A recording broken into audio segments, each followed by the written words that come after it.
হাদিস, আর যেটা মন মতো হবে না সেটা জয়ীফ, ওটা মুনকার, ওটা প্রত্যাখ্যাত। এই হলো আহলে হাদিসের পরিচয়। এই আমাদের এই আহলে হাদিস বন্ধুরা, এরাই হচ্ছে ফিরকায়ে আহলুল কোরআন। ওটার নাম পরিবর্তন করে ওরা ছিল আহলুল কোরআন নামে আমাদেরকে ধোঁকা দিয়েছে।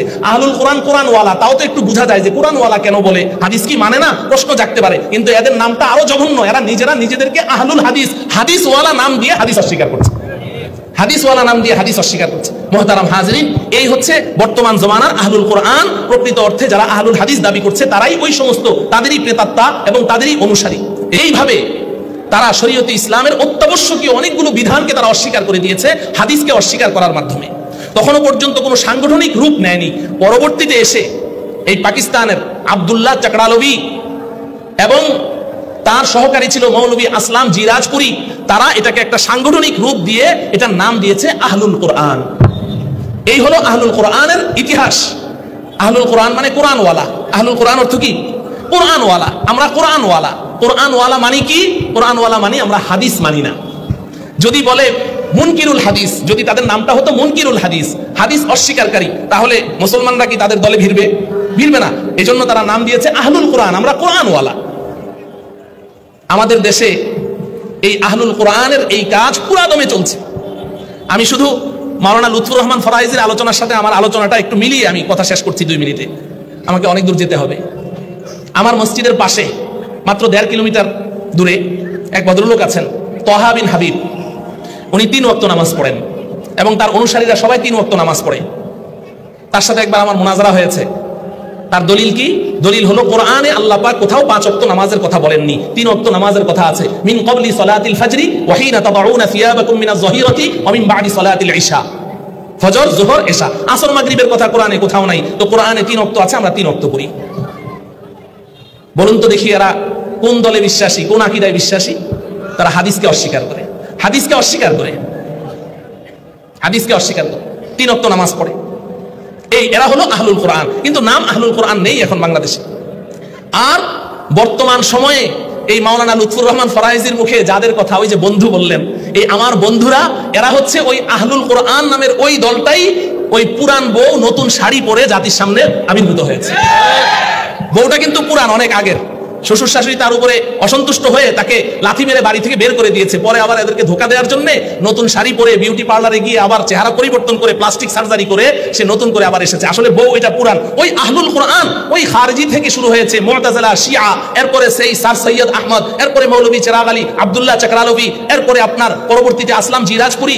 এই এরা যে আকীদাটা উম্মতের মাঝে ছড়িয়েছে যে হাদিসকে বাদ দিয়ে দাও, হাদিস বাদ দিয়ে দাও, হাদিসের অনুসরণ করা যাবে না, আমরা কোরআনকে অনুসরণ করব, এই দলটাই এখন আহলুল হাদিস নামে আবির্ভূত হয়েছে। আপনি বলবেন কেন? তারা তো বলছে আমরা আহলুল হাদিস, আমরা সহিহ হাদিস মানি। তারা হাদিস অস্বীকার করলো কেমনে? এর পুরো উল্টা কথা আমি বললাম না ভাই। আহলুল হাদিস প্রকৃত অর্থে ওই মুনকিরুল হাদিস, হাদিস অস্বীকারী। আমাদের আকাবিরদের মধ্যে একজন বড় ব্যক্তি ছিলেন মৌলভী আমিন সফদার রহমতুল্লাহি আলাইহি। আমিন সফদার রহমতুল্লাহি আলাইহির দর্শে আমার উস্তাদ ও শায়েখ, আপনাদের সকলের পরিচিত বাংলাদেশের শ্রেষ্ঠ একজন অন্যতম আলেমে দ্বীন হযরত মাওলানা মুফতি দিলাওয়ার হুসাইন দামাত বারাকাতুহুম, তিনি ওনার দর্শে কয়েকদিন বসেছেন। আমি মুফতি দিলাওয়ার সাহেবের কাছে নিজ কর্ণে শুনেছি, সামি'তু বিউদুনাইয়া।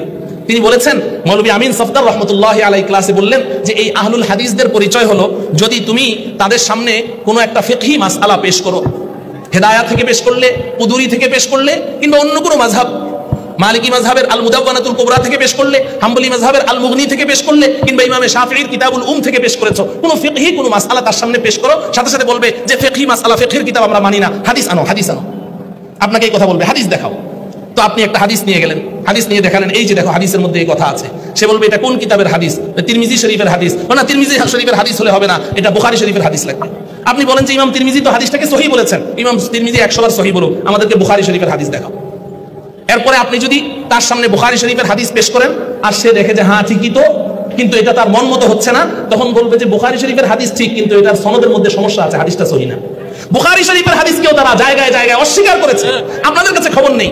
বুখারী শরীফের হাদিসকেও তারা জায়গায় জায়গায় জয়ীফ বলে দিয়েছে। বুখারী শরীফের হাদিস বর্ণনাকারীকে তারা কাযযাব, মিথ্যাবাদীও বলেছে। তাহলে হাদিস অস্বীকার করলো কি করলো না? যেটা তাদের মন মতো হবে ওটা সহিহ হাদিস, আর যেটা মন মতো হবে না সেটা জয়ীফ, ওটা মুনকার, ওটা প্রত্যাখ্যাত। এই হলো আহলে হাদিসের পরিচয়। এই আমাদের এই আহলে হাদিস বন্ধুরা এরাই হচ্ছে ফিরকায়ে আহলুল কোরআন। ওটার নাম পরিবর্তন করে ওরা ছিল আহলুল কোরআন নামে আমাদেরকে ধোঁকা দিয়েছে। আহলুল কোরআন, কোরআনওয়ালা, তাও তো একটু বোঝা যায় যে কোরআনওয়ালা কেন বলে, হাদিস কি মানে না, প্রশ্ন জাগতে পারে। কিন্তু এদের নামটা আরো জঘন্য, এরা নিজেরা নিজেদেরকে আহলুল হাদিস, হাদিসওয়ালা নাম দিয়ে হাদিস অস্বীকার করছে, হাদিসওয়ালা নাম দিয়ে হাদিস অস্বীকার করছে। মুহতারাম হাজরিন, এই হচ্ছে বর্তমান জমানার আহলুল কোরআন। প্রকৃত অর্থে যারা আহলুল হাদিস দাবি করছে তারাই ওই সমস্ত, তাদেরই প্রেতাত্মা এবং তাদেরই অনুসারী। এজন্য আমরা বারবার তাদের সাথে আমাদের কোনো ঝগড়া নেই, তাদের সাথে আমাদের কোনো লেনদেন নেই, কোনো আদাওয়াত নেই, শুধু আমাদের ঈমান রক্ষা করার জন্য আমরা আপনাদের সামনে এইভাবে গেয়ে যাচ্ছি। আল্লাহ রাব্বুল আলামিন আমাদের সকলকে হক বুঝার তৌফিক দান করুন, আমাদের সকলকে সহিহ ঈমানের সাথে উলামায়ে কেরামের অনুসারী হয়ে চলার তৌফিক দান করুন। আর সুনির্দিষ্ট যে বিষয়টা আছে, এই বিষয়টা যদি সম্ভব হয়, সামনে গাজীপুরে তো তাফসীর মাহফিল আছে, সম্ভব হলে ওখানেও আমি এই বিষয় উত্থাপন করে আলোচনা করবো ইনশাআল্লাহ। এটা আমার জিম্মাদারিতে রয়ে গেল, আজকে পারলাম না সময়ের কারণে। আল্লাহ রাব্বুল আলামিন আমাদের সকলকে কবুল করেন, আজকের এই ফিকহি সেমিনারকে কবুল করেন। উলামায়ে কেরামের প্রতিটি কথাকে আমাদেরকে একেবারেই অন্তরের কর্ণ দিয়ে শুনে এটাকে সবক হিসেবে মুখস্থ করে যাওয়ার তৌফিক দান করেন। ওয়া সাল্লাল্লাহু তাআলা আলা সাইয়্যিদিনা মুহাম্মদ ওয়া আলা আলিহি ওয়া আসহাবিহি আজমাইন। আসসালামু আলাইকুম ওয়া রাহমাতুল্লাহ।